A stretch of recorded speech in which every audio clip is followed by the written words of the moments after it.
Oke, selamat pagi semuanya.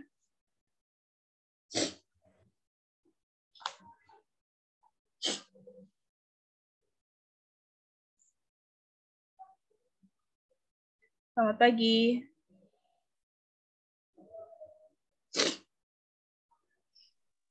Pagi, Bu. Oke, hari ini kita akan membahas mengenai sediaan mandi ya, sediaan mandi, kebersihan badan, dan juga perawatan kulit. Kalau baca RPS-nya ada juga shaving cream ya, krem buat cukur, nanti kita bahas sedikit. Oke, yang presentasinya kelompok 5, nanti ada tambahan dari saya sedikit setelah presentasi dan setelah tanya jawab. Silakan kepada kelompok 5, boleh dimulai.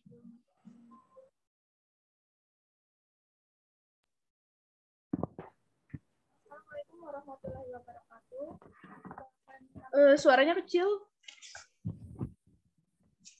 Assalamualaikum warahmatullahi wabarakatuh. Kan kami dari kelompok 5. Di sini saya akan mencoba, di sini saya dan teman saya akan mencoba memaparkan hasil diskusi kami, yakni sediaan mandi, sediaan kebersihan badan, dan sediaan perawatan kulit.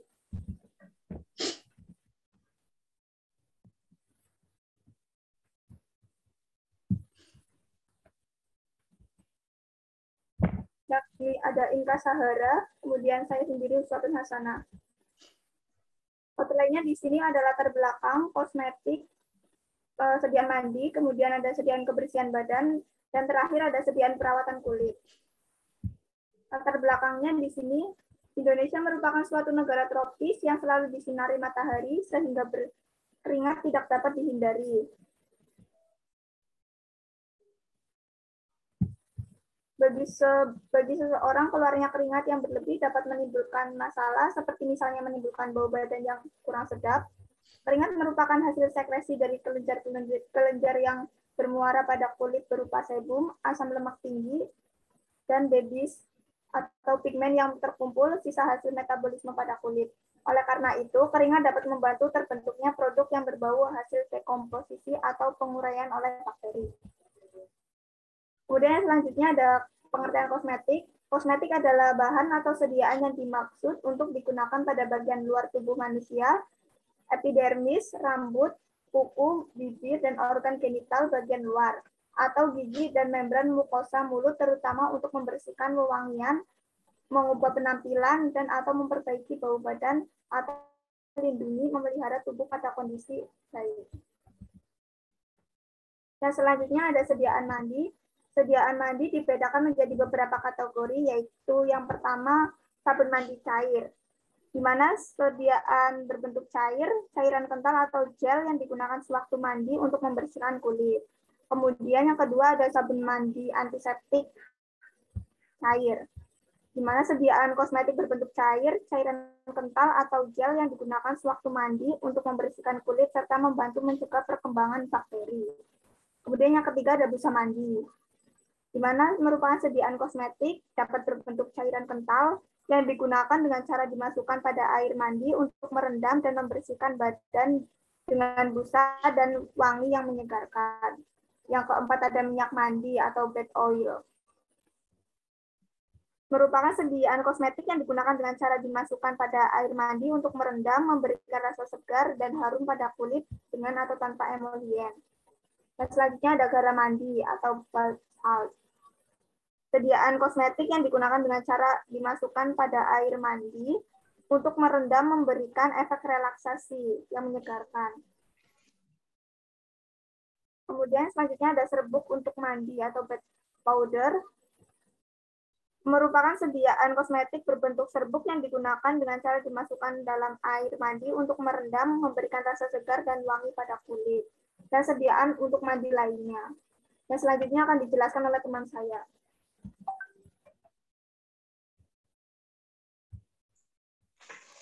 Yang selanjutnya ada sabun mandi. Sabun mandi adalah senyawa natrium dan kalium dengan asam lemak dari minyak nabati dan atau lemak hewani berbentuk padat, cair atau lunak, berbusa yang digunakan sebagai pembersih dengan menambahkan zat pewangi dan bahan lainnya yang tidak membahayakan kesehatan. Berdasarkan jenisnya, sabun dibedakan menjadi dua, yaitu sabun padat, yaitu merupakan hasil dari penambahan minyak atau lemak dan natrium hidroksida sehingga terbentuklah sabun padat. Kemudian yang kedua, sabun cair. Sabun cair sebenarnya hampir mirip dengan sabun padat, tetapi pada sabun padat digunakan natrium hidroksida pada proses pembuatannya, sedangkan pada sabun cair digunakan kalium hidroksida.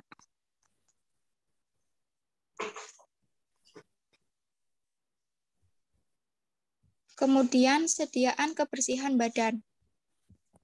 Yang pertama ada perawatan kaki. Merupakan sediaan kosmetik yang digunakan hanya untuk merawat kulit kaki, kecuali untuk pijat. Kemudian yang kedua, bedak badan.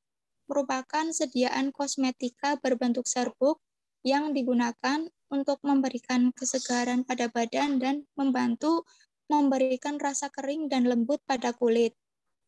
Kemudian yang ketiga, bedak badan antiseptik. Merupakan sediaan kosmetika berbentuk serbuk yang digunakan untuk memberikan kesegaran pada badan dan membantu memberikan rasa kering dan lembut pada kulit serta membantu mencegah perkembangan bakteri. Kemudian yang keempat, deodoran. Merupakan sediaan kosmetik yang digunakan untuk membantu menutupi dan mengurangi bau badan. Yang kelima, antiperspiran. Merupakan sediaan kosmetik yang digunakan untuk mengecilkan pori sehingga membantu mengurangi keluarnya keringat. Kemudian yang keenam, deodoran antiperspiran. Merupakan sediaan kosmetika yang digunakan untuk membantu mengurangi keringat dan bau badan. Kemudian yang terakhir, external intimate hygiene. Merupakan sediaan kosmetika yang digunakan untuk menjaga kebersihan organ genital bagian luar.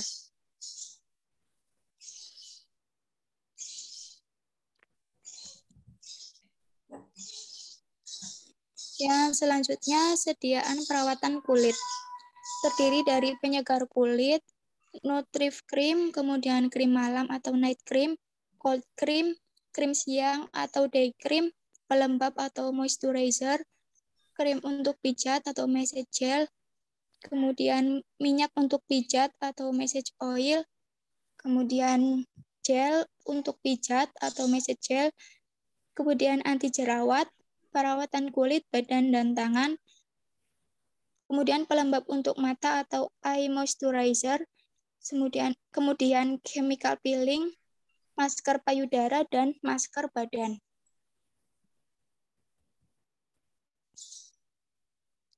Terima kasih. Sekian presentasi dari kelompok kami. Apabila ada kata-kata yang salah, kami mohon maaf. Apabila ada yang ingin ditanyakan, dipersilahkan.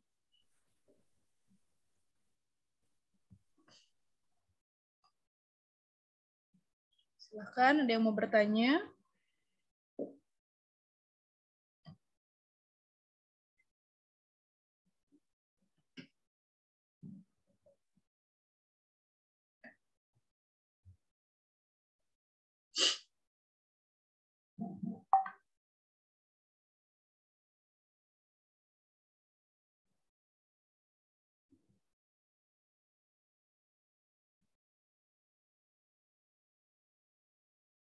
Tidak ada yang mau bertanya?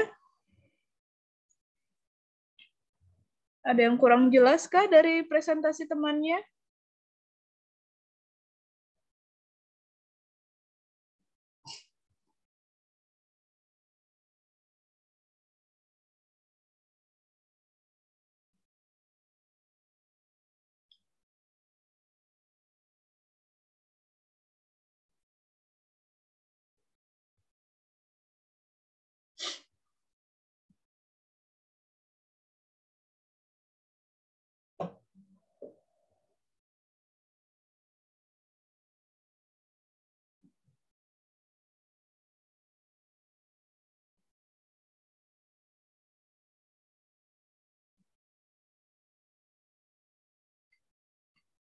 Cek presentasi temannya, ada yang kurang jelas?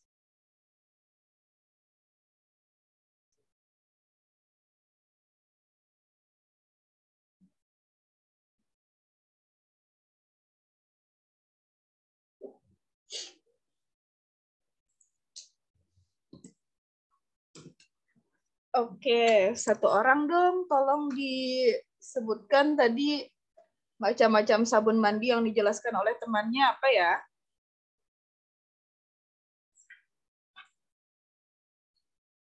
Khairatul Ahdiyah masuk.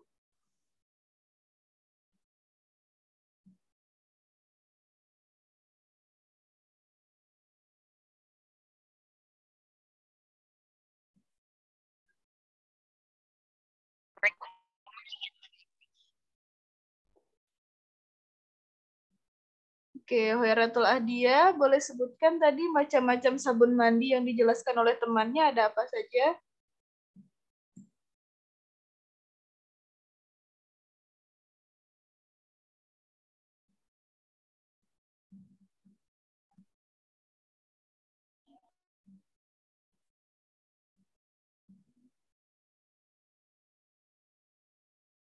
Oke, left. Yang lain ada yang mau jawab? Saya Ibu. Boleh, siapa namanya? Aisyah, silahkan. Macam-macam sabunnya itu yang pertama ada sabun mandi cair, sabun mandi antiseptik atau cair, busa mandi, minyak mandi atau bed oil, garam mandi atau bed salt, dan serbuk untuk mandi atau bed powder. Oke. Ada yang masih kurang jelas kah dari penjelasannya?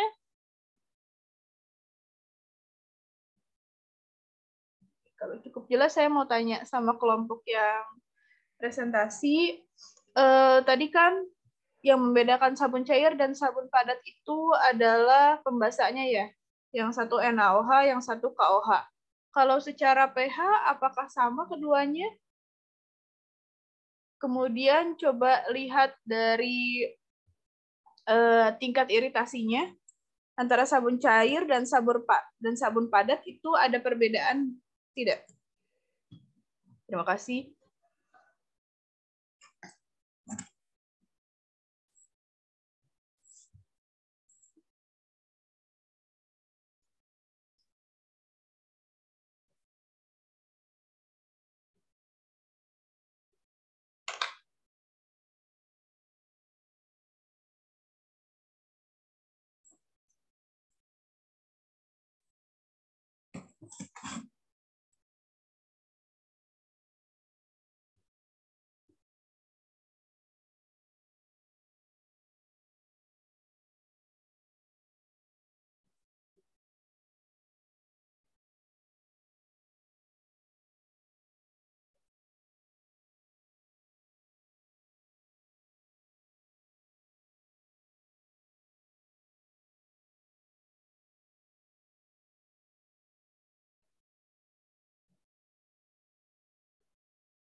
Mohon maaf Ibu, saya izin menjawab pertanyaan dari Ibu. Boleh.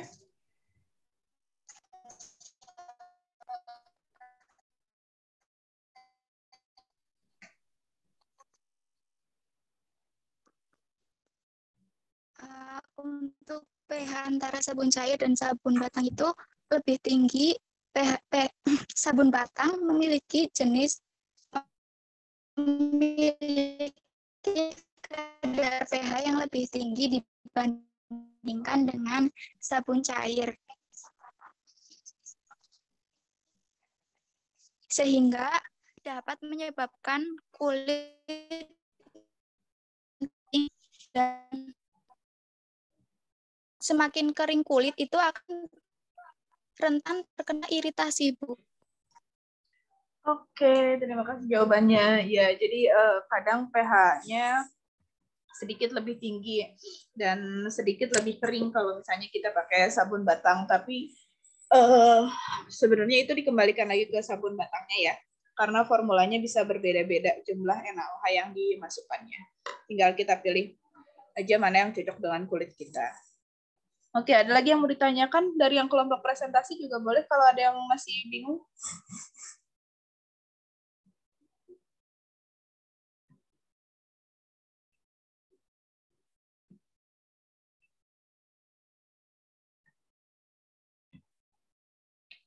Oke, kalau kayak gitu kita lihat sebentar.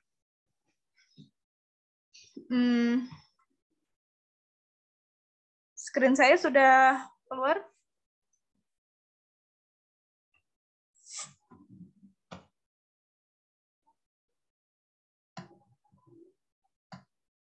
Cek screen-nya sudah terlihat.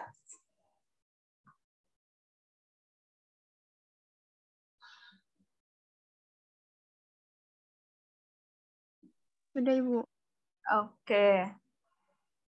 Oke, sedikit menambahkan ya. Jadi skin cleansing atau pembersihan kulit, tadi salah satunya sabun mandi, itu tujuannya adalah untuk menghilangkan pengotor. Pengotornya itu bisa dari kotoran atau tumpahan, bisa dari polutan, atau bahkan mikroorganisme. Jadi beragam ya.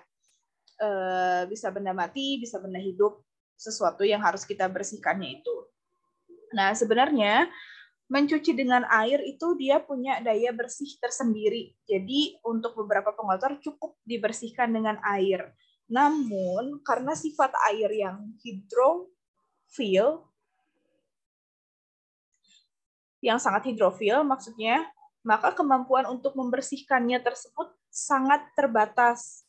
Karena untuk zat-zat yang hidrofob tidak mau dia terlarut dengan air. Makanya seringkali ditambahkan surfaktan. Surfaktan ini adalah untuk menurunkan tegangan permukaan sehingga proses pembersihan dapat terjadi. Nah, surfaktan inilah sebenarnya komponen utama dalam media pembersih termasuk sabun mandi tadi. Jadi keefektifan pembersihan itu sangat dipengaruhi pertama surfaktan yang kita gunakan apa.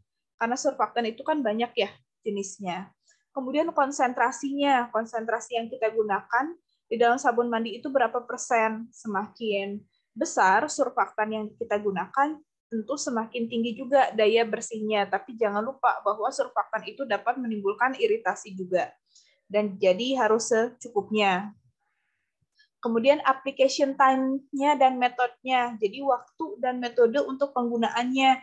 Apakah kalian menggunakan sabun mandi itu langsung ke kulit, atau menggunakan spons, atau menggunakan kalau ada sabun muka itu seperti alat gosoknya, atau seperti apa. Kemudian lamanya kontak dengan permukaan kulit juga mempengaruhi proses pembersihannya. Semakin lama tentu akan semakin bersih, tapi jangan lupa tadi terkait dengan iritasinya.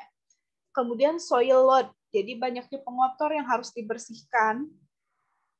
Dan yang terakhir adalah karakteristik permukaan kulit yang akan dibersihkan. Apakah kulitnya itu kasar, apakah kulitnya itu lembut, apakah di bagian lekukan atau bukan. Nah, itu akan mempengaruhi proses pembersihannya mudah atau sulit.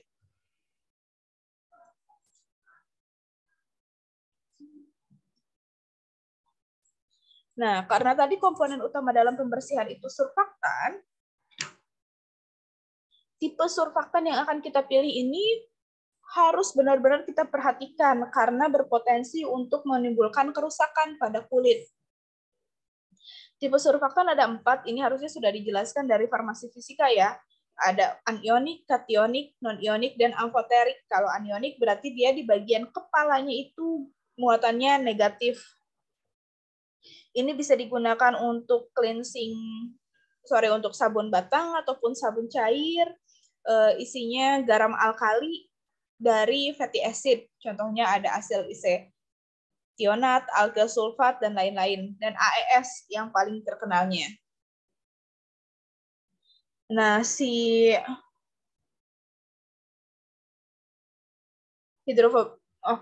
AES ini tuh lebih banyak ethylene oxide-nya di bagian hidrofobiknya dibandingkan dengan rantai hidrokarbon. Jadi kan kalau misalnya surfaktan itu ada bagian hidrofobik dan bagian hidrofilik ya. Nah, bagian hidrofobiknya itu biasanya rantai karbon panjang. Nah, tapi kalau AES ini dia lebih banyak ethylene oxide-nya.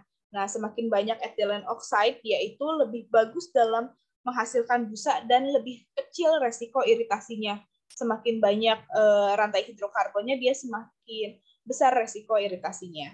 Yang kedua ada surfaktan kationik. Kalau kationik berarti positif. Berarti isinya adalah asam amin atau garam dari amonium dan juga garam amonium kuartener. Dia itu sebenarnya tidak terlalu baik menghasilkan busa dan juga bukan deterjen yang terlalu baik. Nah, kationik ini kan muatannya positif ya. Nah, muatan positif ini nanti dapat terserap secara biologi. Jadi, dapat terserap ke dalam kulit kita karena kulit kita itu cenderung muatannya negatif ataupun netral. Nah, karena dia cenderung terserap, maka kadar iritasinya itu lebih tinggi daripada yang anionik.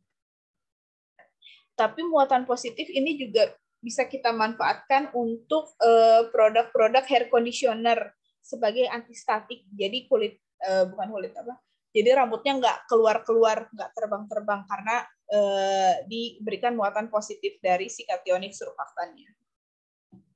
Bisa juga digunakan untuk deodoran dan mouthwash, jadi untuk pencuci mulut, karena dia mengandung amonium kuartener yang memiliki aktivitas antibakteri. Dan yang ketiga adalah non-ionik. Nah, yang non-ionik ini dia paling mild, paling aman untuk kulit dibandingkan dengan anionik dan kationik. Gugus hidrofilnya bisa gugus alkohol, fenol, eter, ester, ataupun amida. Kemudian bagian rantainya alkohol etoksilat atau alkyl fenil etoksilat. Dia kompatibilitasnya paling bagus terhadap kulit. Dan yang terakhir adalah amfoterik surfaktan. Jadi kalau amfoterik surfaktan ini tergantung dari pH-nya. Kalau misalnya di pH basa, alkalin, dia sebagai anionik, tapi kalau di dekat titik isoelektriknya dia sebagai kationik. Contohnya ada betain yang paling terkenalnya. Dia busanya yang dihasilkan cukup bagus, dan dia juga viscous liquid, jadi sabunnya cukup kental. Dia juga cukup kompatibel dengan kulit, dan ketika dikombinasikan dengan surfaktan anionik, dia akan menurunkan resiko iritasinya. Tapi ada beberapa kasus juga yang alergi terhadap surfaktan amfoterik. Jadi kalau secara tingkat keamanan, maksudnya kemungkinan terjadinya iritasi pada kulit, yang paling rendah itu non-ionik, kemudian amfoterik, kemudian anionik, dan kationik yang paling rentan menimbulkan iritasi.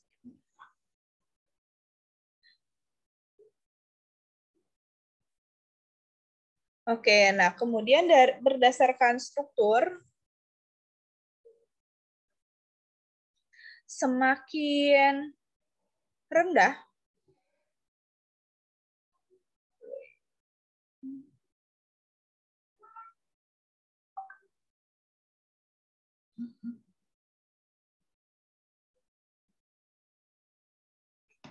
semakin pendek panjang rantai si asam lemaknya. Jadi kan kalau sabun tadi ada asam lemaknya ya.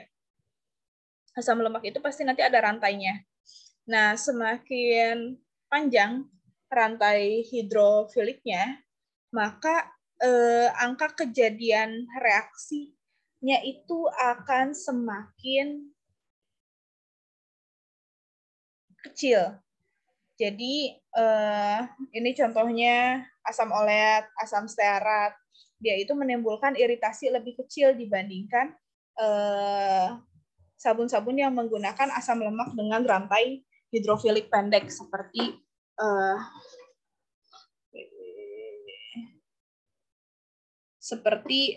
kaproat, kaprilat, dan juga kaprik dan laurik. Nah, kemudian ini ada persentase dia menghilangkan lipid. Jadi kan sebenarnya sabun mandi itu tadi ya, yang seperti yang dijelaskan oleh kelompok 5, salah satunya adalah untuk membersihkan lemak atau keringat yang dihasilkan dari tubuh kita. Nah, tapi jangan lupa bahwa pembersihannya itu jangan terlalu berlebihan, karena lipid juga dibutuhkan untuk menjaga kelembapan kulit kita. Nah, kemudian di sini ada beberapa beberapa sabun dan dilihat berapa sih persen lipid yang bisa dia hilangkan. Kalau air itu dia hanya dapat membersihkan lipid sebesar 20%. Kemudian di sini ada sabun batang itu sekitar 50%. Kemudian ada sabun batang yang ditambahkan dengan cottonseed oil, dan seterusnya. Semakin tinggi kadar lipid yang dihilangkan, maka akan semakin kering kulit kita ketika kita habis mandi. Kemudian ada juga istilah TEWL, total epidermal water loss, atau total kehilangan air dari epidermis. Ini juga berkontribusi untuk mengatur kering lembabnya kulit kita. Yang paling terkenal adalah SLS. Jadi sekarang banyak kan ya sabun yang tanpa SLS klaimnya. Karena SLS itu dikenal dia dapat meningkatkan TEWL. Semakin tinggi TEWL-nya, maka akan semakin kering kulit kita. Semakin rentan juga terhadap iritasi. Selain meningkatkan TEWL, SLS juga dia dapat mengekstraksi lipid dari stratum corneum. Jadi sudah mulai dikurangi penggunaan SLS. Padahal SLS itu bagus dalam menghasilkan busanya. Kemudian busanya juga cenderung lebih stabil, jadi tidak mudah pecah kalau misalnya kalian lagi